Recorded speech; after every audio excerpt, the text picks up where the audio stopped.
extremely talented teams. Yeah, so we expect it to be a great showdown.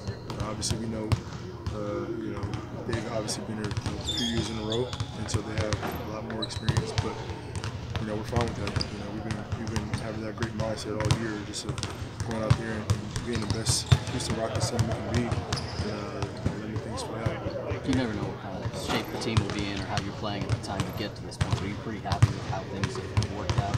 Yeah, they worked out exactly how we've planned it. How we worked it in the summer.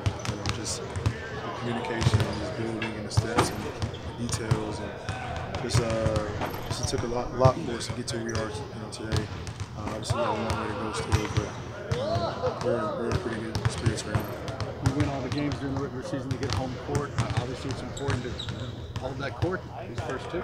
Yeah, of course. We've been a great, home team and road team all year long. But I think this is the first time that they've been, not having home court advantage. So it doesn't change. We're going to come in here and play well, and we expect that. But we got to be prepared and mentally focused to execute and try to make as limited mistakes as we can.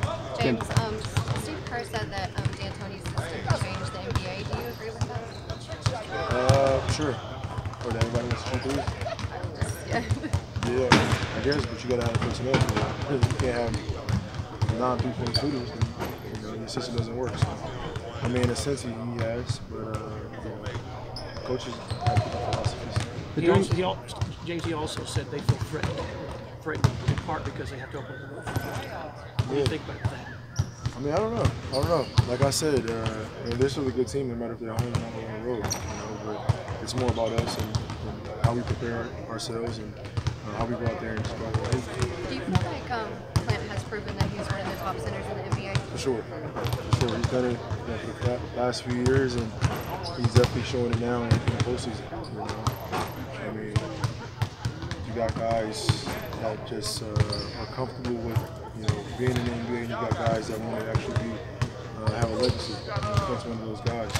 James, during the news conferences post-game, we see you looking down at the stats. Is there one number other than the score that you really look for on that stat sheet when you're looking at after turnovers? I did a terrible job last game. Last two games.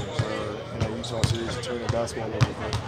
But for us, I think just limiting our turnovers, that gives the team extra possessions, and it gives us more opportunities to score as well. So I think we're number one right now in the postseason, controlling the basketball.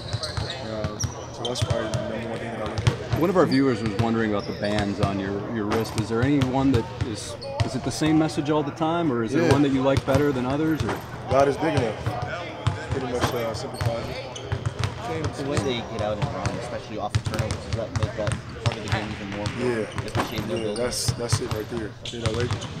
They're number one in transition. Whether it's the 3-ball or getting layups. So you don't turn the basketball over. You make them try to play in half court as much as possible to give yourself a chance. But if you're turning the basketball over, taking bad shots, they're getting out. They're getting their swag up and things like that. And that goes for us too. So it's the same thing. San Francisco paper asked me to ask you about your recollections of practicing against KD.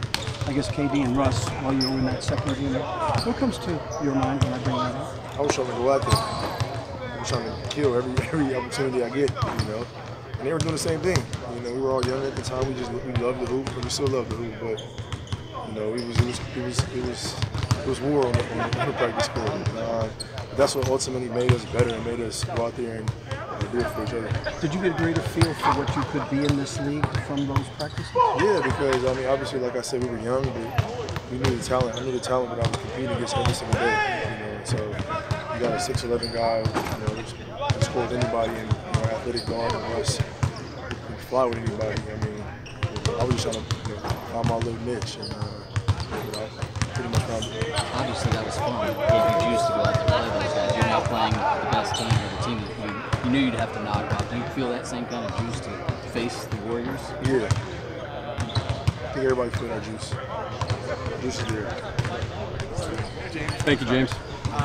Just wanted to ask you one. You guys obviously isolated time and it works for you guys.